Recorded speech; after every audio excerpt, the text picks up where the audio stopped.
आप देख रहे हैं भारत 24। नमस्कार, मैं हूं अजय कुमार। ब्रिटेन में अब एक युग का परिवर्तन होता दिखाई दे रहा है। एक परंपरा समाप्त हो रही है और एक नई परिपाटी शुरू हो रही है। The king is dead, long live the king. ये ब्रिटेन का एक पुराना नारा है कि अब शासक नहीं है, लेकिन शासक का जिंदाबाद। ब्रिटेन में अब महारानी के बाद महाराज युग शुरू होने जा रहा है। 70 साल तक क्वीन एलिजाबेथ II ब्रिटेन की शासक के तौर पर रहीं और इसके साथ साथ पूरा राज खानदान राज करता रहा। महारानी के निधन के बाद उनके उत्तराधिकारी राजा बनेंगे, ये अब तय हो चुका है। प्रिंस चार्ल्स III अब बनेंगे ब्रिटेन के नए महाराज, और प्रिंस चार्ल्स को तृतीय इसलिए नाम दिया जा रहा है क्योंकि अपने पैतृक श्रृंखला में प्रिंस चार्ल्स तीसरे ऐसे व्यक्ति हैं जिनका नाम चार्ल्स रखा गया है। सेंट जेम्स पैलेस में एक औपचारिक निकाय के सामने उनके नाम की घोषणा की जाएगी। प्रिंस चार्ल्स 40वें सम्राट बनने जा रहे हैं ब्रिटेन की। कोरोनेशन यानी कि ताजपोशी के बाद चार्ल्स 40वें राष्ट्राध्यक्ष बनेंगे और उसके साथ साथ राजघराने की परंपरा को आगे बढ़ाएंगे। लेकिन तब तक उन्हें इंतजार करना पड़ेगा क्योंकि ताजपोशी की तैयारियों में ब्रिटेन में अच्छा खासा वक्त लगता है। क्वीन एलिजाबेथ को भी 16 महीने तक अपनी ताजपोशी का इंतजार करना पड़ा था। सबसे बड़ी बात तो यह है कि जिस ताज को प्रिंस चार्ल्स पहनेंगे उस ताज का वजन अपने आप में कुछ छोटा मोटा नहीं है। लगभग 2.25 किलो वजन है उस ताज का, जो अब क्वीन एलिजाबेथ II से अब उनके बेटे प्रिंस चार्ल्स, जो कि किंग चार्ल्स बनेंगे III, उनके सर पर दिखाई देगा। और इसके साथ ही ब्रिटेन के संविधान, परिपाटी और परंपरा में बहुत बड़े बदलाव आने जा रहे हैं। इसलिए आपको हम बताते हैं कि आखिरकार ये क्या क्या बदलाव हैं जो ब्रिटेन में आने जा रहे हैं। राजशाही का क्या नया परिणाम होने जा रहा है। ब्रिटेन के राष्ट्रगान में बदलाव होगा। गॉड सेव द क्वीन, अब उसकी जगह गॉड सेव द किंग कहा जाएगा। ब्रिटेन की नई करेंसी जो छपेगी अब, उस पर नोट पर रानी का फोटो नहीं होगा, यानी कि क्वीन एलिजाबेथ का फोटो नहीं होगा। वहां पर किंग चार्ल्स की फोटो अब छपेगी। अब जो भी अध्यादेश या आदेश पारित होंगे वो किंग चार्ल्स के जरिए होंगे। यहां तक कि जो स्टैंप भी जारी होता है, जो कि पत्राचार के लिए इस्तेमाल किया जाता है, स्टैंप पर भी अब किंग चार्ल्स की फोटो होगी, क्वीन एलिजाबेथ की नहीं। सुरक्षा बलों के प्रतीक चिन्ह में भी अब क्वीन एलिजाबेथ की जगह किंग चार्ल्स होंगे, और संसद की शपथ लेते समय भी क्वीन एलिजाबेथ का नाम नहीं बल्कि किंग चार्ल्स का नाम लिया जाएगा। तो ये अपने आप में छोटा नहीं बल्कि बहुत बड़ा बदलाव है ब्रिटेन की परिपाटी में।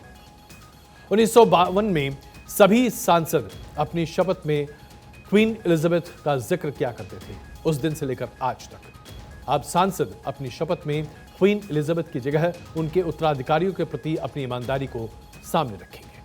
और अब महारानी के निधन के बाद शपथ की पूरी परिभाषा बदल जाएगी और अब शपथ में किंग चार्ल्स का नाम लिया जाएगा। ब्रिटेन में आज के मौजूदा दौर में 4.5 अरब बैंक के नोट हैं।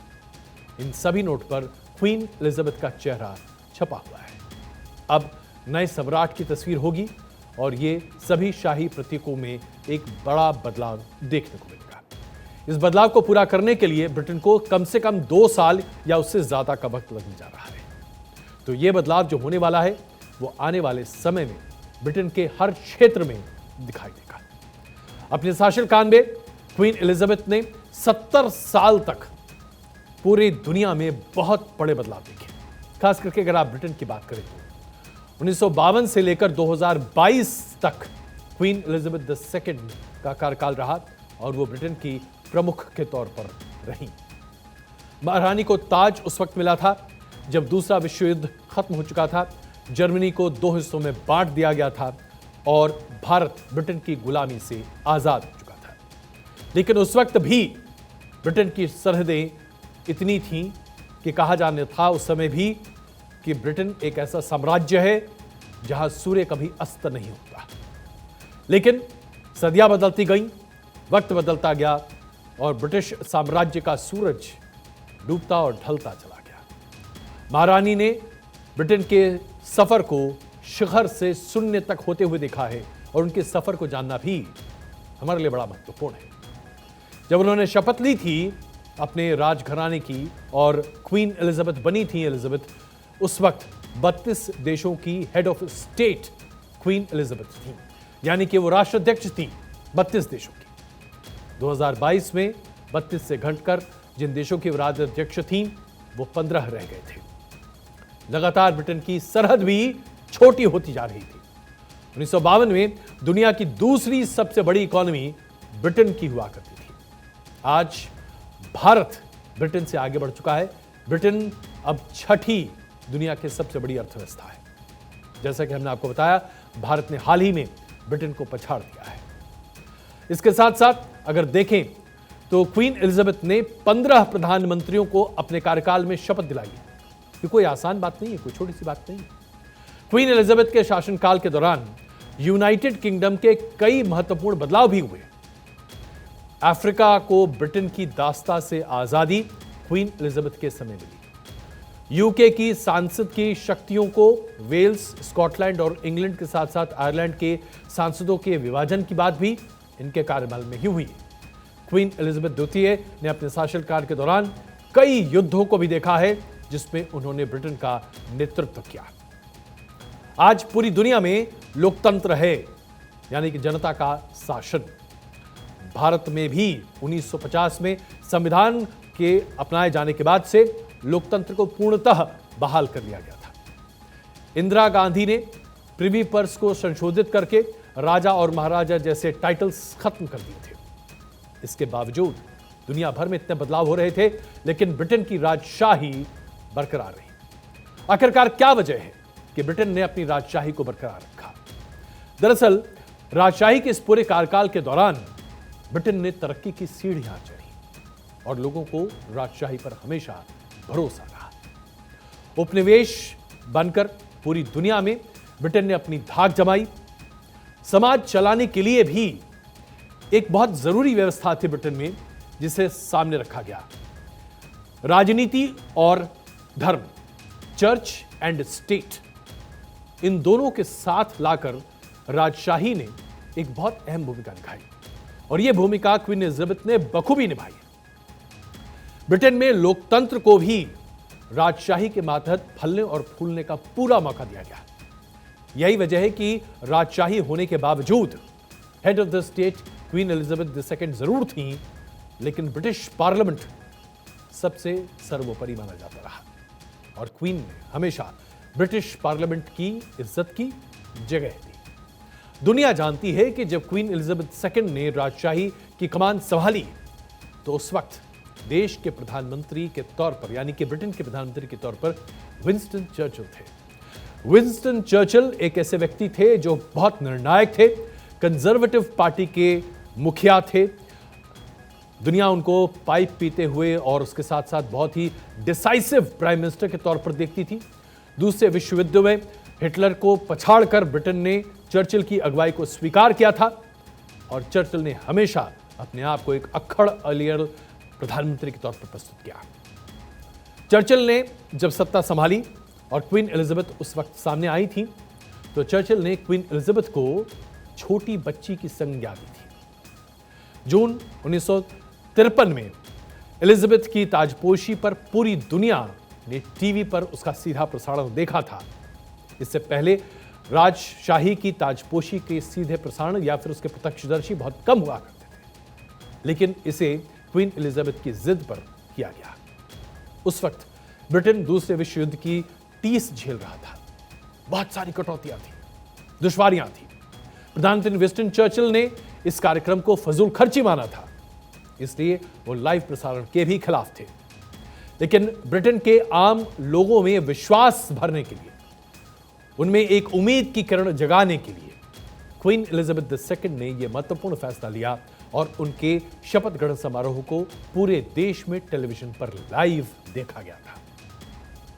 विंस्टन चर्चिल को एलिजाबेथ हमेशा गार्जियन के तौर पर मानती रही और शुरुआती दिनों में विंस्टन चर्चिल उनके सारथी के तौर पर क्वीन एलिजाबेथ की कई राजनयिक और राजनीतिक मुश्किलों को उसका समाधान भी निकालते रहे और उन्हें सलाह और मशवरा भी देते रहे। उनके 70 साल के शासनकाल में क्वीन एलिजाबेथ ने 3 महिला प्रधानमंत्रियों को शपथ दिलाई। मार्गरेट थैचर, कोई इन्हें भूल सकता है क्या? तेरेसा मे और अब लिज ट्रस। लिज ट्रस ने तो अभी शपथ ली थी क्वीन एलिजाबेथ से। इन सभी महिला प्रधानमंत्रियों में मार्गरेट थैचर का कार्यकाल, जो कि एक लंबा कार्यकाल रहा, यह क्वीन एलिजाबेथ II के लिए सबसे मुश्किल भरा रहा था, क्योंकि 2 ऐसी महिला नेत्री थीं जो कि बहुत ही दृढ़ निश्चय के साथ देश की भलाई अपने अपने नजरिए से करना चाहती थी, और इन दोनों महिलाओं के वैचारिक विरोध की बात दुनिया ने देखी।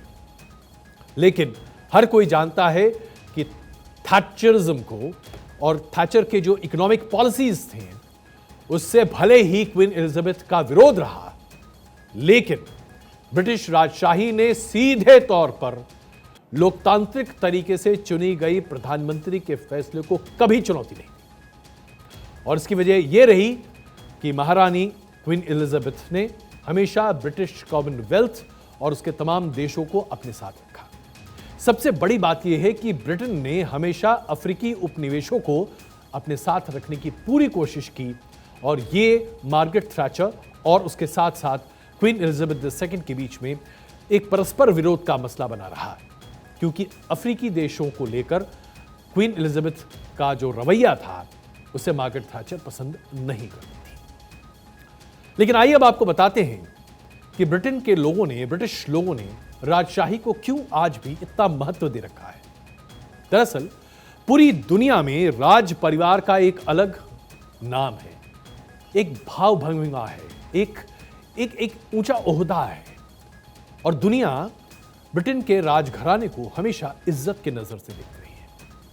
इसके साथ साथ राज परिवार की संपत्ति पूरे सरकार की कमाई है, और इस कमाई का सिर्फ 25% हिस्सा ही राजशाही को मिलता है।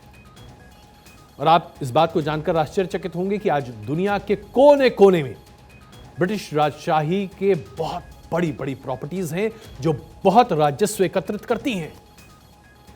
यहां तक कि जब आप बकिंगम पैलेस या उसके आसपास के इलाकों में जब जाते हैं तो टूरिस्ट जो पैसे देते हैं अपने आप में बहुत जबरदस्त है, बहुत मोटी रकम अदा करनी पड़ती है।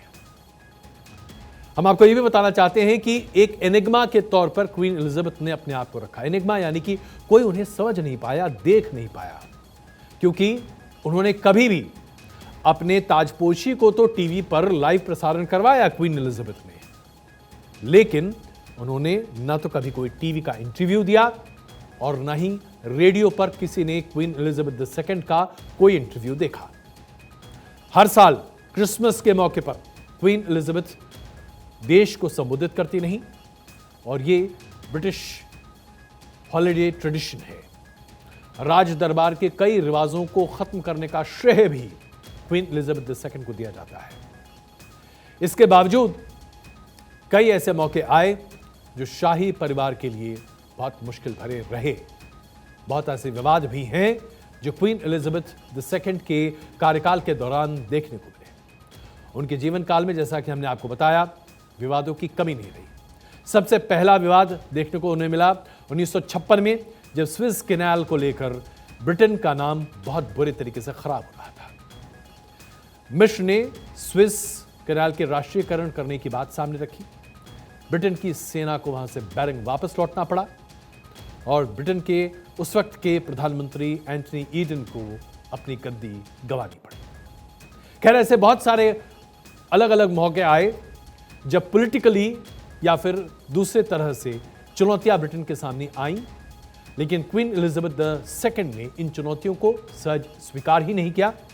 इसके बीच से रास्ता निकालते हुए ब्रिटेन को एक मुकाम पर ले गई। 70 साल के राज्य में क्वीन एलिजाबेथ II के छवि पर व्यक्तिगत तौर पर कभी कोई दाग नहीं आया।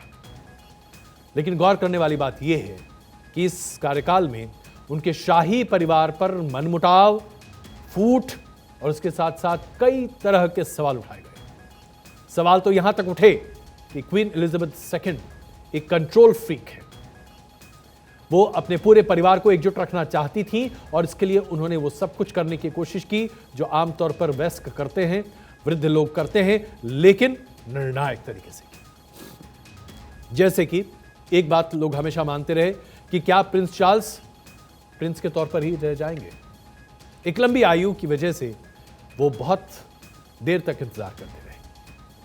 40 साल पहले कैमिला पाकर बोल्स, जो कि उस वक्त कैमिला पाकर थी, उनके साथ प्रिंस चार्ल्स का अफेयर हुआ, संबंध बने, लेकिन वो परिवार को पसंद नहीं था, खास करके क्वीन एलिजाबेथ को, जिसकी वजह से उन्होंने इन दोनों के संबंध को हमेशा अलग रखा।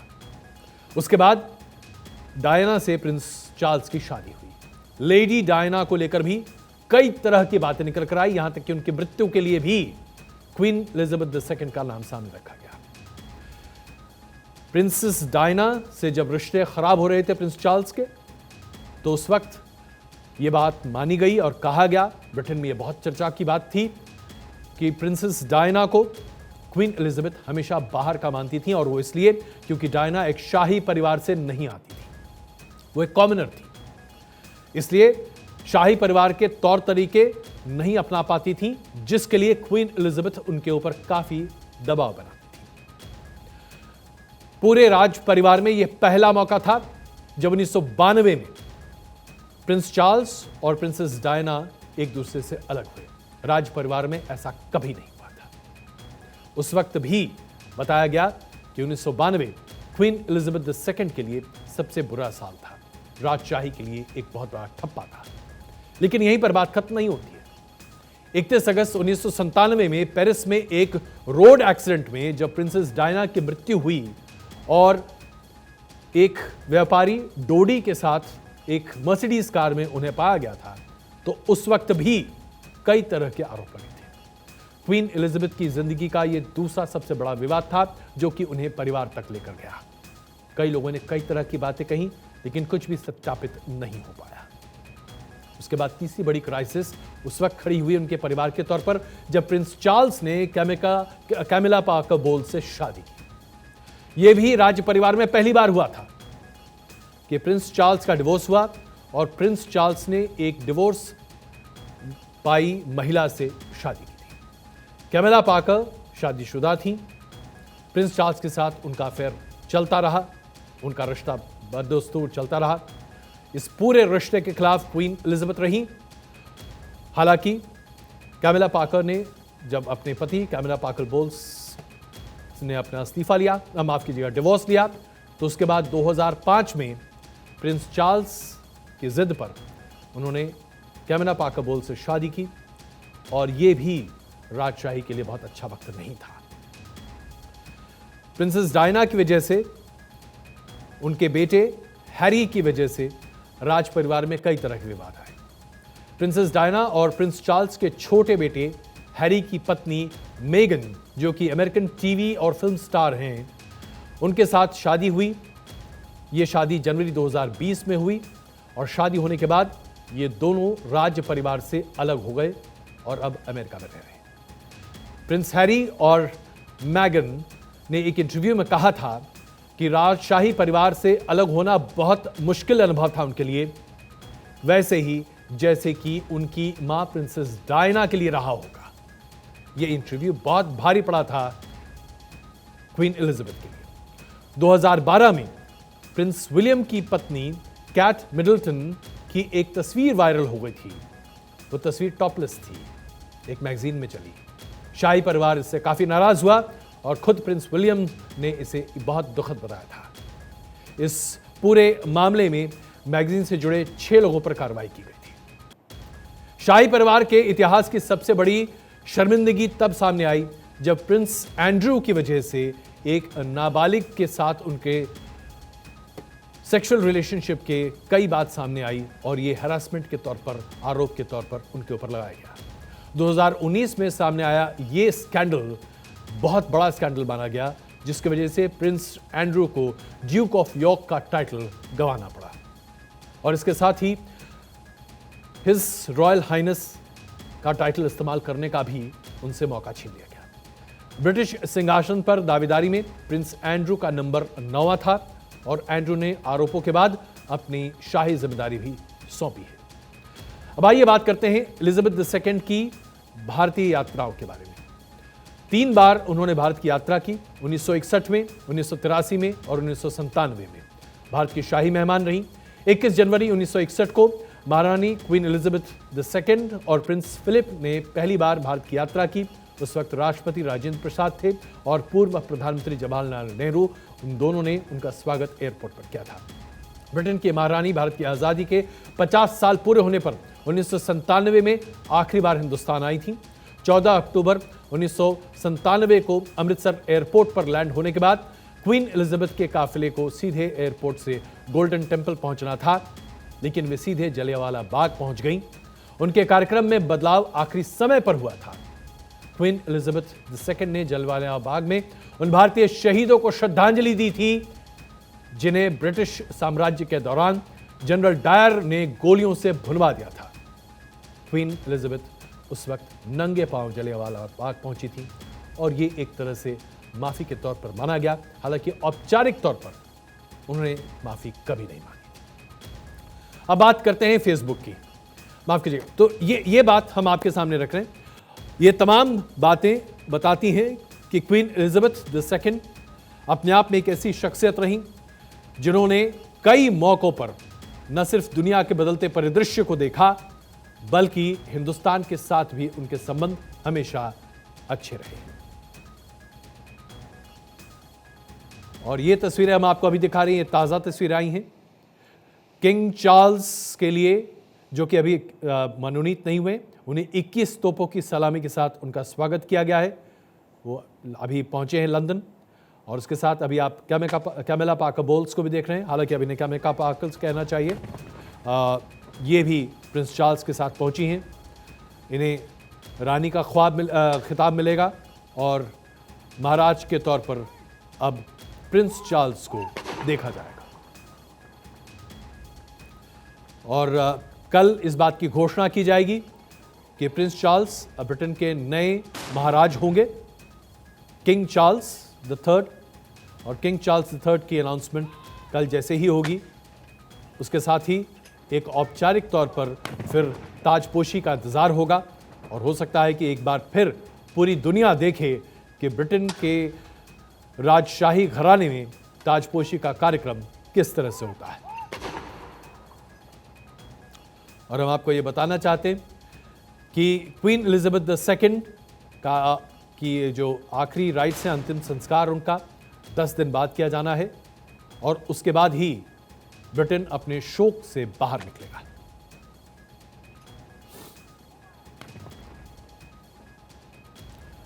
तो कई तरह की प्रक्रियाएं हैं। एक अगर आप देखें तो राजशाही का एक पूरा दौर खत्म हुआ है और इस दौर के साथ दुनिया की अमिट यादें भी हैं जो हमेशा रहेंगी क्वीन एलिजाबेथ II के साथ। अब ये जानकारी हम आपको देना चाहते हैं जो कि हमारे नौजवान दर्शकों के लिए बड़ा महत्वपूर्ण है। हम सब आमतौर पर मानते हैं कि आज की इस बदलती दुनिया में हमारे दर्शक जो खास करके नौजवान हैं या हमारी नौजवान पीढ़ी सोशल मीडिया पर अपना बहुत वक्त जाया करती है। लेकिन अभी फेसबुक ने कुछ ऐसी बातें कही हैं, कुछ ऐसा डेटा सामने रखा है जो ये बताता है कि हमारी युवा पीढ़ी अब फेसबुक से दूर जा रही है। और अब इसके लिए 2 बातें निकल कर आ रही हैं। पहली ये कि अब हमारी युवा पीढ़ी सोशल मीडिया प्लेटफॉर्म्स को वर्चुअल प्लेटफॉर्म्स से जोड़ने की कोशिश कर रही है। और उसकी दूसरी बड़ी वजह यह है कि सोशल मीडिया प्लेटफॉर्म्स पर डेटा लीक होने की बात बड़े पैमाने पर आ रही है और ये लोगों के लिए खतरे की घंटी है। अमेरिका की सबसे बड़ी रिसर्च एजेंसी प्यू रिसर्च ने एक डेटा सामने प्रचारित किया है जो ये बताता है कि 1997 से 2012 के बीच जो बच्चे पैदा हुए थे वो अब धीरे धीरे फेसबुक से दूर होते जा रहे हैं। 1981 से लेकर 1996 के बीच में पैदा हुए लोग फेसबुक का इस्तेमाल ज्यादा करते हुए दिखाई दे रहे हैं। यानी कि अमेरिका में यह चलन बनता चला जा रहा है कि सोशल मीडिया से अब जो यंग यूजर है उसकी संख्या घट रही है। लेकिन यह अचानक नहीं हुआ है, यह बीते 5 सालों में गिरावट देखने को मिली है क्योंकि सोशल मीडिया बहुत टॉक्सिक होता चला जा रहा है, जिसकी वजह से अब नौजवान ये मानते हैं कि सोशल मीडिया प्लेटफॉर्म्स पर रहना उनकी सेहत के लिए अच्छा नहीं है। 17 साल से कम उम्र के लोग 32% ऐसे हैं जो फेसबुक का प्रयोग करते हैं। 2014-15 में 17 साल से कम उम्र के लोग, जिनकी संख्या 71% हुआ करती थी, वो फेसबुक का इस्तेमाल करते हैं। यानी फेसबुक को लेकर अब कम से कम मार्क ज़करबर्ग को ये सोचना पड़ेगा कि नौजवान उनसे दूर क्यों जा रहे हैं। एक तो डेटा लीक का सबसे बड़ा मसला है, और दूसरी बड़ी बात जो इमर्सिव रियलिटी जिसको कहते हैं, आप अपने ऊपर एक सनग्लास टाइप की चीज़ लगाते हैं और उसके बाद आपको सब कुछ वर्चुअल रियलिटी दिखाई देता है, इमर्सिव रियलिटी, जिसका कई बार इस्तेमाल हम अपने स्टूडियो में भी करते हैं और आपको लगता है कि आप उसी जगह पहुंच चुके हैं। तकनीक के बदलाव के साथ ये तमाम बातें भी दिखाई दे रही हैं।